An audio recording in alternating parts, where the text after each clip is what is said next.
মাহে রমজান সামনে, এতটা কাছে, জীবনের পরিবর্তনের একটা বড় সুযোগ। জীবনটা কাজে লাগান, হায়াতটা কাজে লাগান। যুবক ভাই তোমরাও বদলাও, মুরব্বী বাবা আপনারাও বদলান, পর্দার আড়ালের মা বোনদেরকেও ফেরাবার চেষ্টা করেন, সবাই গুনাহ থেকে ফিরতে চেষ্টা করেন।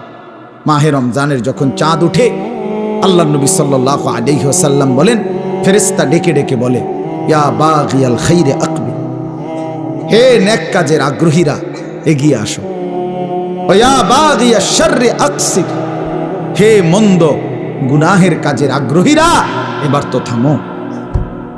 এটা রমজান।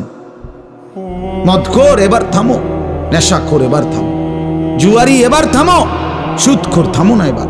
বেপরদা মা, এই মা অটোতে উঠো না, সিএনজিতে উঠো না, ওই বাজারে যাইও না মা, এটা রমজান। জুতা শাড়ি প্যান্ট গহনা অলংকার অন্য মাসে কিনো, এ মাসে যাইও না, এটা রমজান, এটা রমজান। থামো তো যুবক ভাই, মোবাইল টিপো না।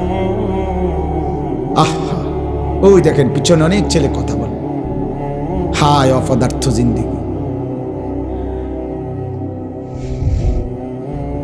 কে বলবে, কাকে বলবে, কাকে ফিরাবে, কে ফিরাবে? একজনে কি আর সম্ভব?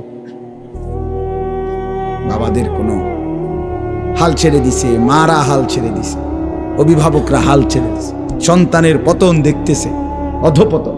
চুল চেহারা, আপন ঘরে ঘুমায়া মা বাপ জীবিত, কোনোদিন এক ওয়াক্ত নামাজ পড়ে না, ফজরের নামাজ পড়ে না, সারা রাত মোবাইলে উলঙ্গ ছবি দেখে। ব্যর্থ মা বাপ তাকায়া তাকায়া নিজ সন্তানের এই ধস দেখতেছে। আফসোসের ব্যাপার, আফসোসের। আপন স্বামী নিজের ব্যর্থতার কারণে নিজের স্ত্রীর বেপরদিগি দেখতেছে, কিছুই করতে পারতেছে না, মনে হয় যেন সে ব্যর্থ কাপুরুষ। বউটা ডেলি বেডি বাজারে যায়, মার্কেটে যায়, রঙ্গরসে হাসে, কথা কয়, টাইট কাপড় পরা, বোরখা নামের একটা টাইট জামা পরে রাখছে, লাল নীল হলুদ কমলা বেগুনি। স্বামী বেচারা অপদার্থের মতো, অসহায়ের মতো তাকায় আছে।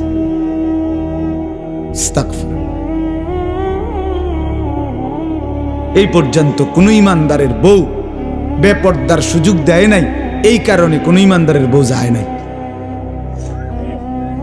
কাপুরুষের বউ যায়।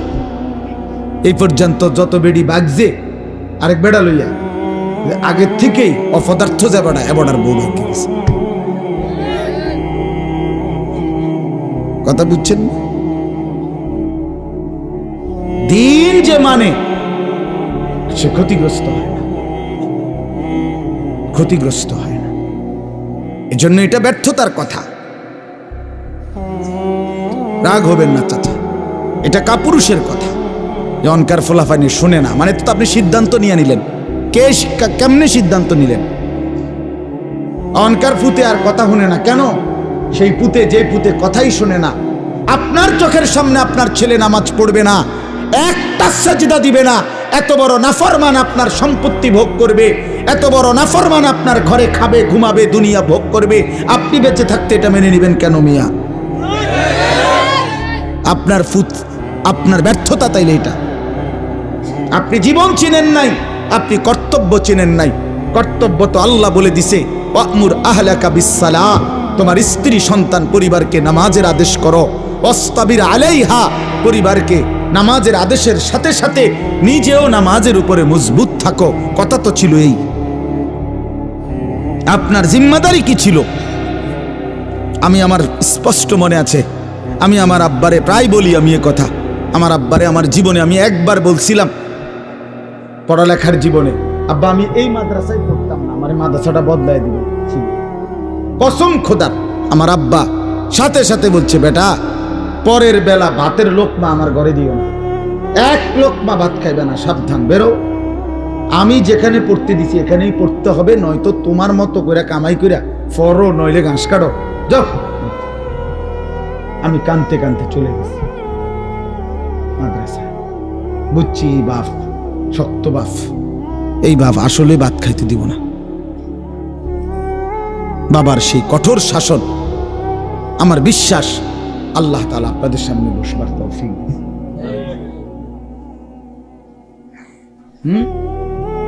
আমার জীবনের সার্থকতা কি? আমার স্ত্রী সন্তান যদি ধ্বংস হয়ে যায়, সোফা দিয়ে আমি করব কি? খাট দিয়ে আমি করব কি?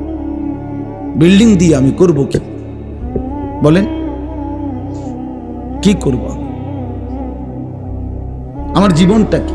রাহিমাল্লাহু ওয়ালিদান আনা ওয়ালাদাহু আলা বিররি। নবী সাল্লাল্লাহু আলাইহি সাল্লাম বলেন, আল্লাহ তাআলা ওই মা বাবার উপরে দয়া করে যে তাদের সন্তানদেরকে নেক কাজে সাহায্য করে। নবী সাল্লাল্লাহু আলাইহি সাল্লাম বলেন, মা নাহালা ওয়ালিদুন ওয়ালাদাহু মিন নুহলিন মিন আদাবিন হাসান। কোন মা বাপ তাদের সন্তানকে সবচেয়ে বড় যা কিছু উপঢৌকন এই পৃথিবীতে দিয়ে যায়, সেটা কি? সবচেয়ে বড় কোনটা? নবীজি বলছে আদাবুন হাসান, উত্তম আখলাক, উত্তম দ্বীন, উত্তম আদব। এটা যারা শিখিয়ে গেল তারাই তাদের সন্তানকে সর্বশ্রেষ্ঠ নিয়ামত দিয়ে গেল।